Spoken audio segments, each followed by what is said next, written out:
In this online lecture, we're going to finish talking about bulk transport, and that's different mechanisms that cells use to take up very large molecules from the surrounding environment. So you can think about it like a person trying to eat a really large sandwich. How do cells handle these very large molecules that can't just diffuse across the membrane? So that's what the question is. How do these large molecules, things other than ions or monosaccharides, how do they enter the cell, and why would this even be necessary to occur? So the process we're talking about here is, well, there's two different processes. There's first of all endocytosis, which refers to I guess the capture and movement of molecules across the membrane from the extracellular side to the intracellular side. And then there's exocytosis, which is the transport of molecules from inside the cell to the outside. So the exporting of molecules from inside to outside. We're going to focus first of all on endocytosis and talk about the importance or relevance of that to a cell's life in a complex environment. So one type of cell that uses phagocytosis or endocytosis to take up large molecules would be an immune cell. So for example, a macrophage is a type of immune cell in our immune system. And these can actually engulf or reach out and take up a foreign bacterial cell that's infecting our cells, engulf that cell by a process called phagocytosis, which then forms this phagosome, which can then fuse with the lysosomes that contain enzymes, which will together degrade that bacterial cell and then release the waste products. So this is an important process for ridding our bodies, our systems, of invading bacteria. And here we have an example of a macrophage actually engulfing E. coli cells. Protists, single-celled eukaryotes, also use endocytosis or phagocytosis to eat. So here we have some type of amoeba, some protist here that is engulfing a bacterial cell and eating it as a food source. So here it reaches out and engulfs the bacterial cell, which then is contained within this food vacuole, which then fuses with these lysosomes, which contain enzymes, which can then digest the bacterium and use the bacterial cell as an energy source. So a lot of protists use endocytosis to actually eat. And here we have an example of Trichomonas, a protist eating yeast cells. You can see one is actually pretty hungry. This one is actually eating 2 yeast cells at the same time. And you can see here these arms are reaching out here and grabbing the yeast cell, and that's a key feature of certain types of endocytosis. So there's 3 main types of endocytosis that we'll talk about: phagocytosis, pinocytosis, and receptor-mediated endocytosis. But in general, when we talk about endocytosis, this is a type of active transport. And energy is required to carry this out. And what it does is it moves large molecules across the cell. So large molecules are moved or imported into the cell. And there's different ways that cells can carry out this process, as we'll talk about here. So in phagocytosis, this is the cell eating as a way to define this. And this is where basically the cell reaches out and grabs a molecule and then engulfs that molecule. So in this case, you can see these two structures of the plasma membrane extends and folds out. These are actually referred to as a pseudopodia or pseudopodium. And this can be interpreted as meaning false feet. These are almost like 2 feet that reach out and grab, surround the food. And then what happens is these membranes then fuse together to form this phagosome, or this food vacuole. And what happens then is this phagosome can then interact with lysosomes in the cell, which again contain the enzymes that will degrade whatever that molecule is in the cell. So this is a common mechanism of uptake of large molecules in immune cells, but also many protists, as we showed in the previous slides, also use this to eat, right? To capture smaller organisms in the surrounding medium and use them for food. Endocytosis is very similar in that again, it's the movement of large molecules across the cell membrane, but in this case we don't have the pseudopodia, we don't have those feet extending. Rather, the cell membrane creates this invagination. This invagination is created, which can then capture the large molecules, but it also captures a lot of water as well, a lot of the solution in the environment as well. So this is often, you think about this as being drinking, as the cell is drinking from the surrounding medium and taking in these larger molecules in the process. As a result, though, we get the same outcome, is that a vesicle is formed, which then may or may not interact with the lysosome and digest the molecule inside that vesicle. So this is an important process for the uptake of large molecules in the cell, such as cholesterol or other large molecules that a cell would take up, nutrients, and so on. So there's actually two ways that this type of endocytosis is mediated. There are certain proteins called clathrin or caveolin, which can actually be found present along the plasma membrane in these regions. On the left here we have clathrin, which are these proteins shown here with the white circles, and these molecules are important for stabilizing the membrane in this region, and also in the formation of the final vesicle. So these are proteins that are, again, important for stabilizing the membrane where this invagination occurs and forming this vesicle that eventually is produced. The difference between the two is, again, caveolin also forms proteins on the plasma membrane and around this invagination, but the vesicle that forms from the caveolin mediated endocytosis, this vesicle here, doesn't actually fuse with lysosomes. This vesicle is actually involved in transporting these molecules to other organelles in the cell, such as the endoplasmic reticulum, the Golgi apparatus, cytoskeleton, and so on. So rather than digesting molecules, as we see with the clathrin-coated vesicles, the caveolar vesicles are involved in transporting these molecules to other parts of the cell. The last type of endocytosis is receptor-mediated endocytosis. And in this case, it's very specific for a certain type of molecule. So here we have, again, this coated pit, this invagination that's occurring here, and there are specific receptors that bind to specific molecules. So this green receptor here will bind to and interact with these orange stars, and it will not interact with the blue squares.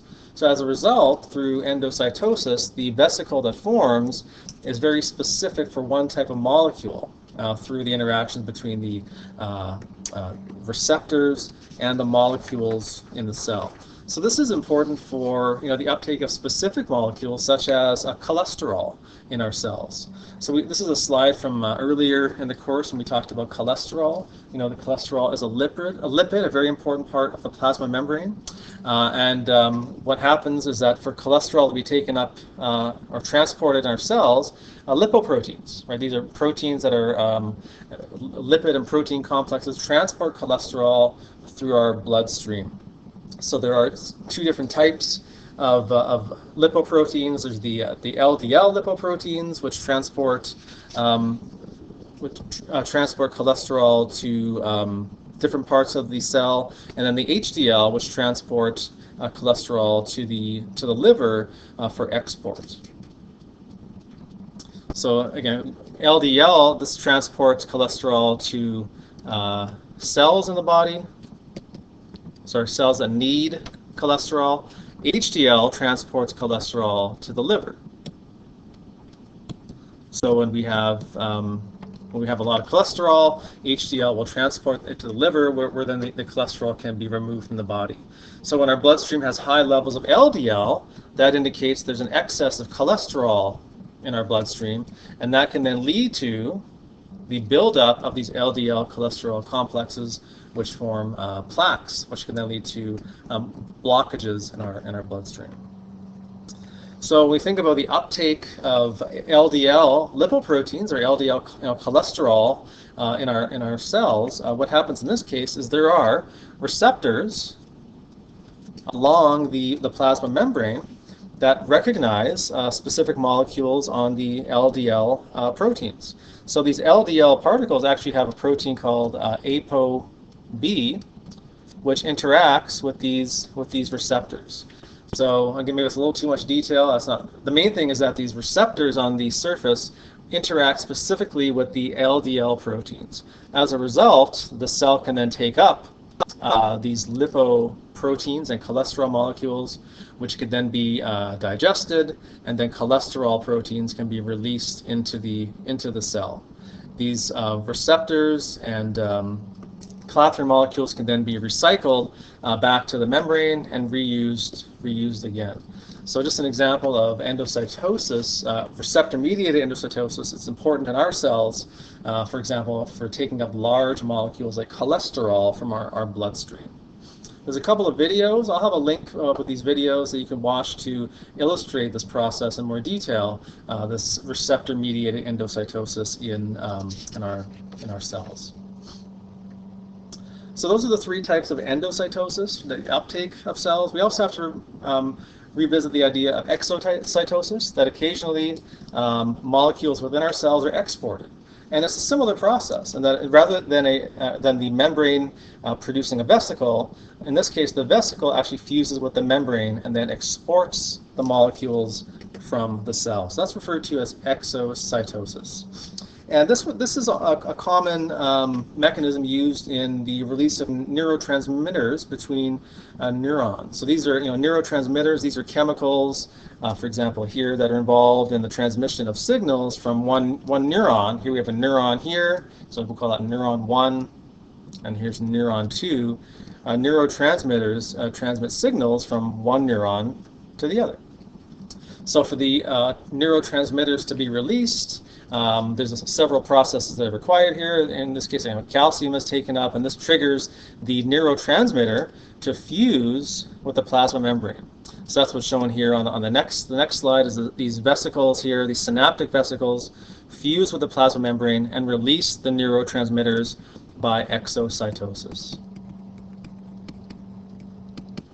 Those neurotransmitters are then taken up by the next neuron, and then the process continues from neuron to neuron to neuron. So exocytosis plays an important role in the communication, or the transmission of neurotransmitters between neurons in our nervous system. So that takes us to the end of this part, dealing with bulk transport, and really takes us to the end of our entire discussion about plasma membranes. What I want to do for the next remaining minutes is just introduce this next topic that we'll be looking at, which is metabolism. And this is chapter 6 in the textbook. And I just want to introduce this topic so that in class on Wednesday we can get into talking about different types of energy. So again, we think about metabolism, we think about different types of molecular processes, and we'll be a little more specific than that. But right now, you might be getting kind of tired watching this video, or maybe it's late at night or early in the morning, and you're tired and you don't feel like very energetic. Or maybe you just woke up and you're having a great day and you feel really energetic as you're sitting watching this video right now. Regardless of how you feel, our cells are constantly carrying out different reactions. There's always activity in our cells, different pathways, reactions being carried out, whether we are active or not. So our cells are constantly undergoing what's called metabolism. We constantly have this processing, either creation or breaking down of molecules in our cells. So metabolism, what that refers to is these connected chemical reactions inside of our cell that often feed one another. So one reaction feeds into the other, and so on. So these are all connected in some way. So for example, this is a very complex figure showing different metabolic pathways for the breakdown of certain carbohydrates, certain sugars. Right? So here we have glucose. We have a glucose molecule being broken down here, and you can see how it's connected to other sugars in this pathway. And here we have nucleotides that are broken down, and the connection, they feed into this pathway, and fructose, another monosaccharide, feeds into this pathway, and so on. So these pathways, these are all different carbon organic molecules that are being broken down, or in some cases synthesized, and how all these pathways, or some of them, are interconnected. So when you think about metabolic pathways, some key points to address are these are all interconnected pathways, and some actually release energy. So in some cases, when we break down, metabolize a molecule, we actually gain energy from it. Some are spontaneous, meaning that they don't require energy. They can occur independent of energy, and actually some require energy. So for example, pathways that involve building macromolecules often require energy to carry out that process. So I'm noticing there's a couple typos here that kind of bothers me. Chemical reactions inside of the cell. So for example, we could think about two processes that are crucial for life on Earth. Number one, this metabolic pathway called, or broadly referred to as cellular respiration. This is a series of different pathways, and this involves breaking down glucose to produce energy. So this is a pathway where energy is produced. So you can think about, ask yourself, what happens when you eat food? Let's say a food that's high in sugar. I was thinking about those marshmallows I had in class the other day when I was demonstrating active transport. What happens when I was eating all those marshmallows in my office? So what happens is glucose, shown here with the C6H12O6 formula, in cellular respiration, what happens is glucose in combination with oxygen, here we have oxygen, is broken down to form carbon dioxide, water, and ATP, which is energy. We'll talk about ATP in more detail later, and we talked about ATP in the previous chapter briefly, but ATP is the energy currency of the cell. So in this case, glucose is broken down, and we get these, consider these waste products, carbon dioxide and water, but energy is the source, or as the net outcome from this reaction, and that energy can be used for other pathways that require energy. So, but one question would be is where is this sugar coming from in the first place? So we can look at another pathway called photosynthesis, which is one of the most important pathways, metabolic pathways on the planet, because it uses light energy from the sun, right? This light energy comes from the sun to convert carbon dioxide into sugar, into chemical energy. So during photosynthesis, it's the opposite of what happens during respiration, is we have carbon dioxide, so 6CO2 plus 6 water plus energy, and this yields glucose, so C6H12O6 plus oxygen. So in this case, it's the reverse, because we're converting carbon dioxide, the waste product, to an organic molecule, chemical energy. So we're actually going from light energy, the energy from the sun that the plant uses to produce a sugar, to chemical energy. And that's because this glucose can then be broken down into ATP, for example. So this is the reverse process here in photosynthesis, and this is a figure just showing right here we have the light coming into the plant, the light energy, which in combination with water and carbon dioxide coming into the cell. You then get the production of glucose and oxygen being exported, and this glucose can be stored as starch, or it could actually be exported as sucrose, converted into another sugar and exported as sucrose. So these are two pathways, and really the main thing to point out here is most life forms actually get energy from the sun, whether directly or indirectly. So that's why I said photosynthesis is a very important metabolic pathway for survival of life on the planet. And the reason for that is we think about sunlight produces heat, but it also produces light energy that plants use to grow and to produce sugars. So light is important for photosynthetic organisms to grow, but then there are consumers that eat those plants, that rely on the sugars in plants to grow. And then there are all other consumers that eat the herbivores that rely on those plants, right? So this rabbit here would be a herbivore, It relies on, it eats the plants that are produced from the sun, and this fox here would then, this carnivore, then eats the rabbit that relies on the plants from the sun. So all of these different types of organisms rely on the sun, whether directly, right, or indirectly, for their food source. And in addition, there are other organisms that decompose these organisms that also rely on the sun for energy, such as fungi and protists and bacteria. So it's all connected to this source of light energy that's produced. So we've talked about two pathways here, two metabolic pathways, respiration and photosynthesis. So we could really think about metabolic pathways as two main types. So in one case we have what's called anabolism.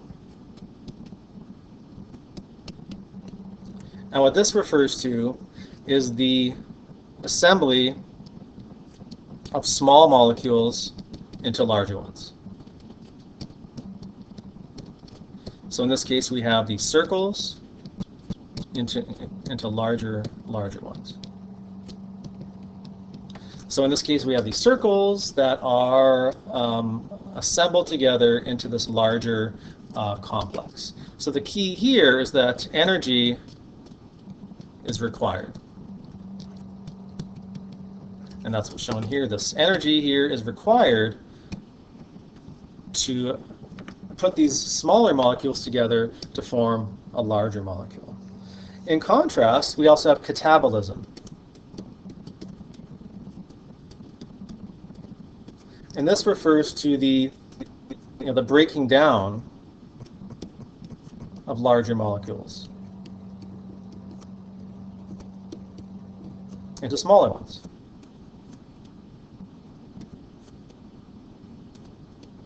So as a result, if we break down this large molecule into individual subunits, what happens here is those subunits can be used for other processes in the cell. They can be building blocks for making new cells.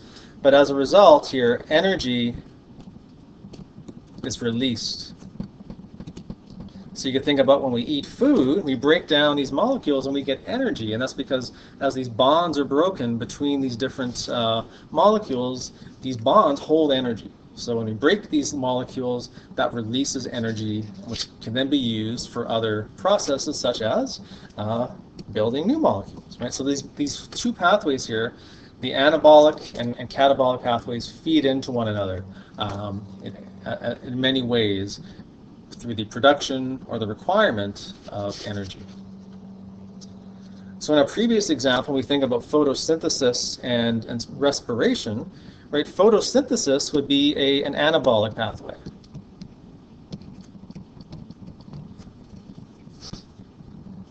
In that we are building a molecule, where we're building glucose from smaller carbon dioxide molecules.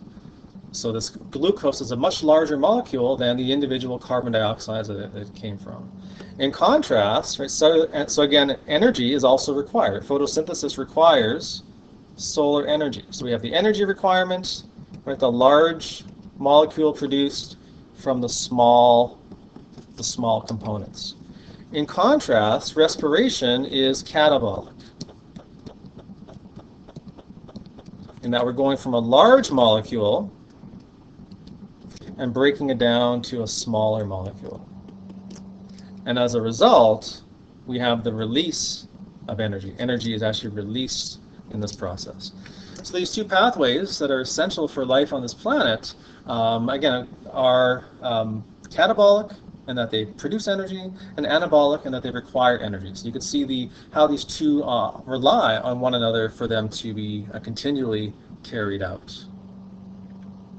So an example here in this bacterial cell, we have the cell is taking up nutrients from the environment, and these cells can then be put together into larger molecules, where you can assemble them to make new cells or other cells within this bacterial cell, or these cells can be broken down, used for energy through catabolism, and producing energy. So here's an example. Just here, you take up this cell takes up nutrients from the environment. You could either build them into something larger or break them down into something smaller for energy. So just to summarize, right, the main thing is that we get the solar energy from the sun, which produces sugars in plants. Many organisms then can eat these plants, like this cow, and then produce, well, new cows.